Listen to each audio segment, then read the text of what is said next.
Менің есімім Нұрлан, өзім Алматы қаласының тұрғынымын және міне осыдан 19 күні Алматы қаласында өзім арендаға автокөлік берумен айналысатын кезекті тұтынушыларым, клиенттерім машинаны арендаға аламыз деп, бірақ өкінішке орай хабарсыз жоқ болып кетті.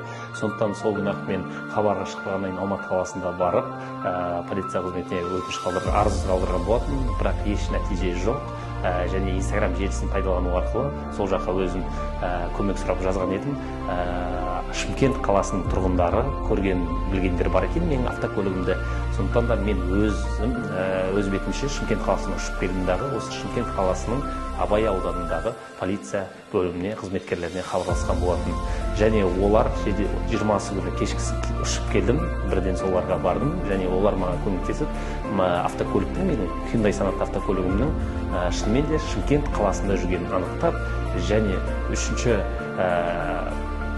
рота патрульдік полиция қызметкерлері менің қасымда жүріп, сол автокөлікті 21 күні кешкісін тауып, қаланың ішінен өзіме қолыма тапсырған болатын. Сол үшін үлкен алғысымды білдіргім келеді. Жалпы Шымкент қаласының полиция басқармасына, ішкі істер басқармасына және осы полиция патрульдік полкының 3-ші ротасына алғысым шексіз.